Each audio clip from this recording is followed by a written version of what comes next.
Hola, buenas tardes. Mi nombre es Patricia Izquierdo Iranzo y junto con mi compañero Francisco Javier Pérez Blanco, ambos de la Universidad Rey Juan Carlos, os vamos a presentar esta comunicación titulada Incidencia de la mediación digital en el aprendizaje, una aproximación desde la perspectiva neuroeducativa. Bueno, pues como dice esa cita y todos sabemos, para el aprendizaje, para fijar el aprendizaje es muy importante involucrar al discente, ¿no? Nosotros, ¿cómo hemos tratado de hacer eso? Bueno, pues con la creación de vídeos instructivos enriquecidos con H5P, utilizando el enfoque neuroeducativo. De esta manera vamos a conseguir apelar a dos de los tres procesos del aprendizaje, que son lo emotivo y lo cognitivo. ¿Cómo hemos hecho todo esto? Pues bueno, hemos empleado una metodología experimental en la que teníamos una misma clase de estudiantes que tenían el mismo docente y les íbamos a explicar la misma unidad del temario, pero íbamos a dividir la clase en dos grupos que iban a asistir a la clase de manera simultánea en aulas contiguas, ¿no? La clase tecnificada iba a recibir ese contenido a través de un vídeo instructivo interactivo que previamente ha grabado el docente, y ese vídeo incluye preguntas de verificación para ver si las estudiantes están entendiendo los contenidos y necesitan responder a esas preguntas para poder continuar con el visionado. Si la pregunta está mal, reciben un feedback de por qué es errónea su respuesta. Y la otra clase en el aula contigua recibe la misma unidad temática, la misma unidad del temario, pero empleando la menos tecnología posible, haciéndolo lo más tradicional posible, es decir, fundamentalmente el docente empleó voz y pizarra. Vale, luego en cuanto a la recogida de datos, a ambos grupos les hicimos un test de conocimientos adquiridos sobre esa unidad temática que habían aprendido en esa lección, y a ambos también les hicimos, pasados 2 meses, una encuesta de recuerdo de las emociones que habían sentido durante esa clase. En la clase tecnificada hicimos además una grabación individual en la plataforma de Emotions que recoge las microexpresiones faciales y por tanto infiere valores sobre la atención y las emociones, y todo esto fue procesado con una herramienta propia del Big Data como es el Power BI. Por otro lado, a la clase más tradicional, lo que se hizo fue una grabación del conjunto de la clase para medir el nivel de atención y se procesó con un análisis de imagen clásico, digamos, más manual, no automatizado.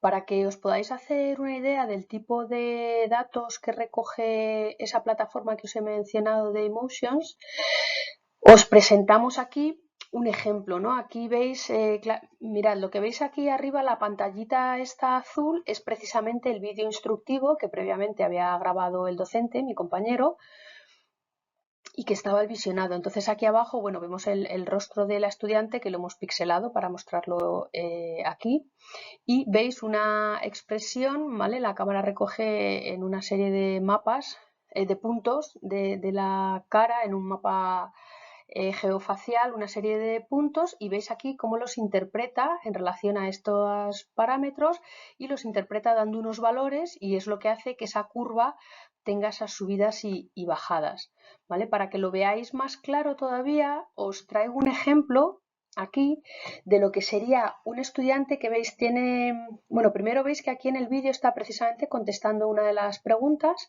y como podéis comprobar por contraste, el rostro de este estudiante es mucho más serio, ¿no? Y eso claramente veis que se refleja aquí en estos parámetros, y veis que da como resultado una línea mucho más plana. Los parámetros, los valores son menos altos si lo comparamos con el ejemplo anterior, porque el rostro, la expresividad en ese momento que están mostrando ambos es totalmente contraria, ¿no?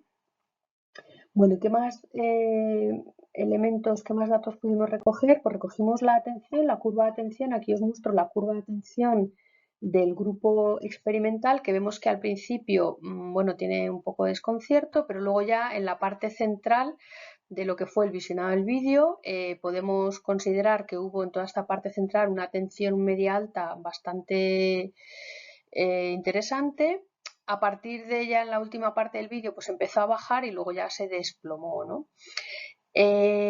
La atención del grupo de la clase tradicional fue incluso más alta, porque el 80% mantuvo una atención de manera más constante y muy alta, y un 20% bajó un poco el promedio de atención, pero seguía siendo alta. ¿Qué más datos os mostramos? Bueno, mirad, os mostramos también los datos relativos al recuerdo de la emoción positiva, ¿vale? Aquí a la izquierda, en la tarta verde, tenemos a la clase con vídeo y es muy relevante se me han ido las flechas, pero no importa. Es muy importante que veáis aquí que este 27%, es decir, casi un 30% de la clase recuerda haber tenido mucha emoción positiva durante esa clase, ¿vale? Mientras que la clase tradicional, solamente un 10%, un tercio, recuerda haber tenido mucha emoción positiva en esa clase, ¿no? Mucha alegría.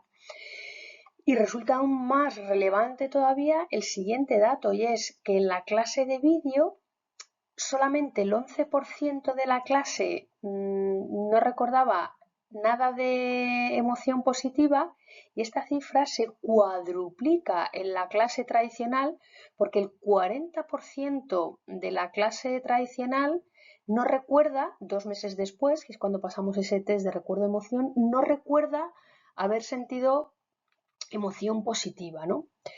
Bueno, pero todo esto es especialmente importante, sobre todo si lo vemos en relación también a las notas, otra de las variables importantes que pretendíamos medir en este experimento.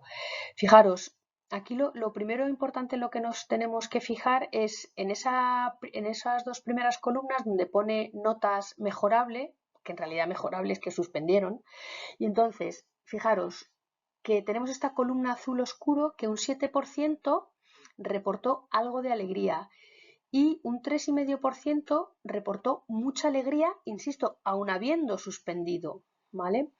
Luego, ¿qué es lo importante en lo que nos tenemos que fijar en los dos siguientes grupos de columnas? Pues en esta columna celestita de aquí, porque vemos que en las notas bien, es decir, los que aprobaron, aún así un 14% declara no haber tenido alegría en esa experiencia de aprendizaje, y un 7%, incluso aunque ha tenido muy buenas notas, notable o sobresaliente, un 7% también declara no recordar nada positivo, alegría de esa experiencia de aprendizaje, ¿no?